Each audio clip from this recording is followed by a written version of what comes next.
Kasama po natin dito sa RSP stage ang ating performer of the day na si Miss Lay Franzani. Good morning at welcome back to Rise and Shine. Good morning, Rise and Shine Pilipinas. Good morning, Sir Audrey. Ito ang tatanungin natin, ano ba yung mga project mo ngayong 2024?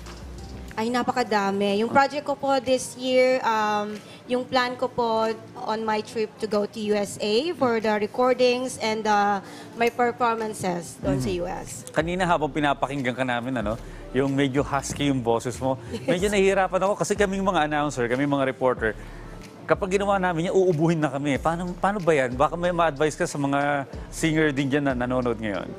Yung sa akin kasi, normal lang po yung aking pagka-husky. Pagkagising ko po sa umaga, lumalabas na po yung mga karalgal.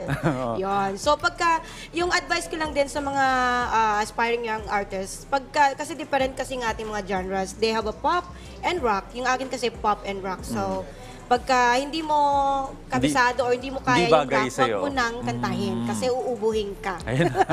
So, you are multi-awarded singer. Pero curious kami, ano ba yung mga naging paborito mong feedback o karanasan mula sa iyong mga performances? Yung favorite ko doon, every time pag nagpe-perform ako, yung mga audience talagang kumakanta sila with me. So, pagka every time nagpe-perform ako, I sing with my audience. So, that is the most unforgettable and memorable all the time. Pero balita namin, yearly, nakagawian mo na ang magsagawa ng outreach program o parang mga charity. Kailan ito nagsimula? Nag-start yan nung bata pa ako kasi lumaki tayo sa hirap. And then yung kabataan ko, ayan, tumutulong po tayo sa kapwa. And then nung nag-start na ako sa showbiz, ayun, so nakita ko ang daming mga kababayan natin na kailangan ng tulong. So why not, diba? So yung nag-start po yung aking charity program. Yung kahirapan nag-udyok sa akin to do the outreach program. Kasi diba, kailangan ng mga kababayan nating na magbigay ng tulong. Kahit kakaunti ba. Ayan, very nice. Thank you so much sa muling pagbisita sa amin. Ladies and gentlemen, good luck muna natin sa iyong susunod na mga endeavors, sa iyong career, si Miss Lay.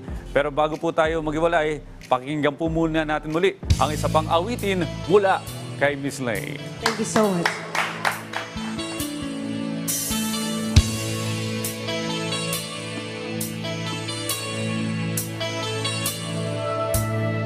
Akala ko ikaw ay aking totoo sa aking paningin, ngunit nang ikaw ay akapin, naglalaho sa dilim.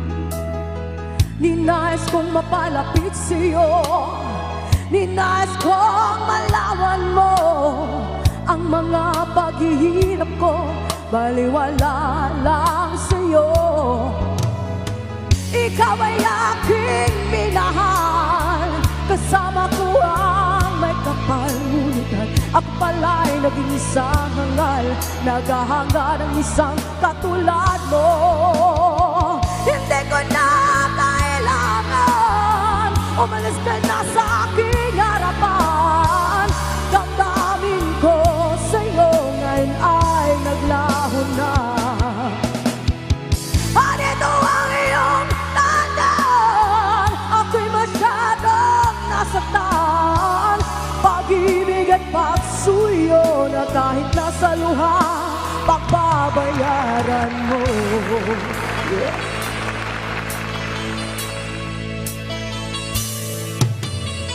Tingnan mong katotohanan na tayo'y pari-pareho lamang.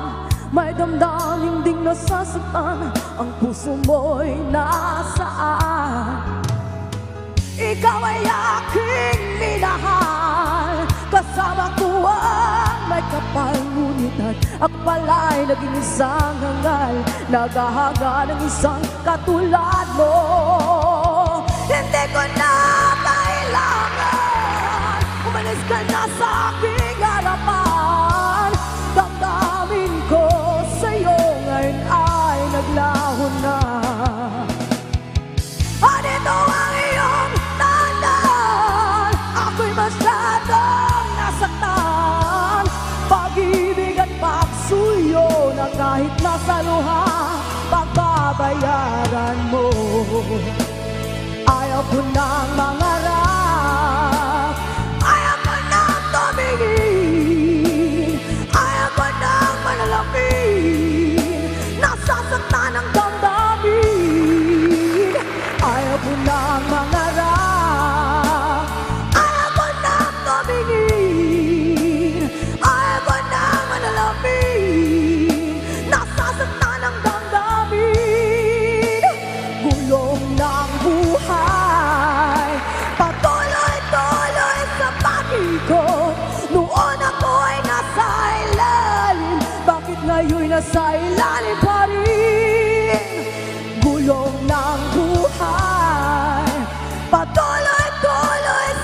ikot.